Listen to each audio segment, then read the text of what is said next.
ನಮಸ್ತೆ. TV 24 news ವಾಹಿನಿಗೆ ಸ್ವಾಗತ. ಮುಂಡಗೋಡ ತಾಲೂಕು ಕ್ರೀಡಾಂಗಣದಲ್ಲಿ ಆಗಸ್ಟ್ 15ರಂದು 80ನೇ ಸ್ವಾತಂತ್ರ್ಯ ದಿನಾಚರಣೆಯನ್ನ ಅದ್ದೂರಿಯಾಗಿ ಆಚರಣೆ ಮಾಡಲಾಗಿದೆ.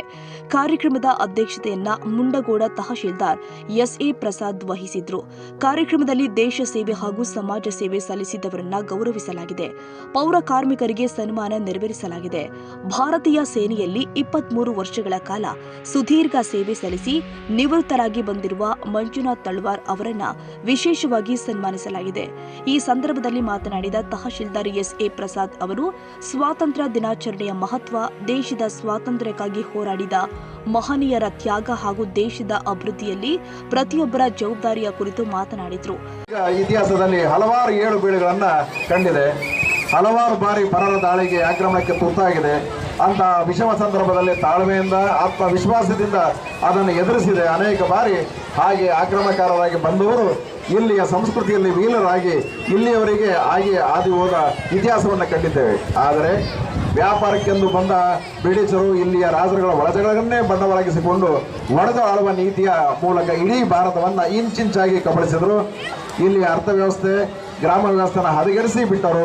ದೇಶವಾಸಿಗಳ ಮೇಲೆ ಇನ್ನಿಲ್ಲದ ಕರವನ್ನು ಹೇರಿ ಈ ದೇಶದ ಸಂಪತ್ತನ್ನು ಇಂಗ್ಲೆಂಡಿಗೆ ಸಾಗಿಸಿ ಈ ದೇಶವನ್ನು ಬಲಪಡಿಸಿದರು. ಆರಂಭದಲ್ಲಿ ಅನೇಕ ರಾಜರುಗಳು ಇದನ್ನು ಬಲವಾಗಿ ಪ್ರತಿಭಟಿಸಿದರು. ಆದರೆ ವಿಫಲರಾದವರು ಮುಂದೆ 1857ರಲ್ಲಿ ಬ್ರಿಟಿಷರ ವಿರುದ್ಧ ಬಲವಾದ ಪ್ರತಿಭಟನೆಯನ್ನು ತೋರಿ ಸೈನಿಕರಿಂದ ಆರಂಭವಾದ ಪ್ರತಿಭಟನೆ ಕೆಲವೇ ದಿನಗಳಲ್ಲಿ ಇಡೀ ದೇಶವನ್ನು ವ್ಯಾಪಿಸಿತು. ಇದು ಪ್ರಥಮ ಸ್ವಾತಂತ್ರ್ಯ ಸಂಗ್ರಾಮವೆಂದೇ ಹೆಸರಾಯಿತು. 1915ರಲ್ಲಿ ದಕ್ಷಿಣ ಆಫ್ರಿಕಾದಿಂದ ಭಾರತಕ್ಕೆ ಬಂದ ಗಾಂಧೀಜಿ ಭಾರತದ ಯುಗ ಪ್ರವರ್ತಕರೆನಿಸಿಕೊಂಡರು. ಸತ್ಯಾಗ್ರಹವೆಂಬ ಬಲಿಷ್ಠ ಆಯುಧವನ್ನು ಭಾರತೀಯರಿಗೆ ನೀಡಿದರು. ಅಹಿಂಸಾ ಮಾರ್ಗದ ಮೂಲಕವೂ ಹೋರಾಟ ಸಾಧ್ಯ ಎಂಬುದನ್ನು ಜಗತ್ತಿಗೆ ತೋರಿಸಿಕೊಟ್ಟರು. ಇದಕ್ಕೆ ಸಮಾನಾಂತರವಾಗಿ ಬಾಲಗಂಗಾಧರ್ ತಿಲಕ್, ಭಗತ್ ಸಿಂಗ್ರಂತಹ ಕ್ರಾಂತಿಕಾರಿಗಳ ತೀವ್ರಗಾಮಿ ಹೋರಾಟವು ಕೂಡ ಬ್ರಿಟಿಷರ ಬೆನ್ನುಹುರಿಯಲ್ಲಿ ನಡುಕವನ್ನು ಹುಟ್ಟಿಸಿತು. ನೇತಾಜಿ ಸುಭಾಷ್ ಚಂದ್ರ ಬೋಸ್ ರವರು ಇಂಗ್ಲೆಂಡಿನ ಶತ್ರುಗಳನ್ನು ಮಾಡಿಕೊಂಡ ಒಪ್ಪಂದವು ಕೂಡ ಬ್ರಿಟಿಷರಿಗೆ ದಿಗಿಲು ಬಿಡಿಸಿತು. ಮತ್ತೊಂದೆಡೆ ಡಾಕ್ಟರ್ BR ಅಂಬೇಡ್ಕರ್ ಅವರು ಶೋಷಿತ ಸಮುದಾಯದ ಎದೆಯಲ್ಲಿ ಸ್ವಾಭಿಮಾನದ ಬೀಜವನ್ನು ಬಿತ್ತಿ ತೊಡಗಿದರು. ಸಮಾನತೆಯ ಸಂವಿಧಾನಕ್ಕೆ ಪೀಡಿಕೆಯನ್ನು ಹಾಕುವುದರ ಮೂಲಕ ಸಮಾಜದ ಕಟ್ಟಕಡೆಯ ವ್ಯಕ್ತಿಯು ಸ್ವಾತಂತ್ರ್ಯದ ಕನಸನ್ನು ಕಾಣುವಂತೆ ಮಾಡಿದರು. ಇವೆಲ್ಲರ ಸಂಘಟಿತ ಹೋರಾಟವಾದ ಫಲವಾಗಿ 1947 ಆಗಸ್ಟ್ 14ರ ಮಧ್ಯರಾತ್ರಿ ನಾವು ಸ್ವಾತಂತ್ರ್ಯವನ್ನು ಪಡೆದೇ ಬಿಟ್ಟವು.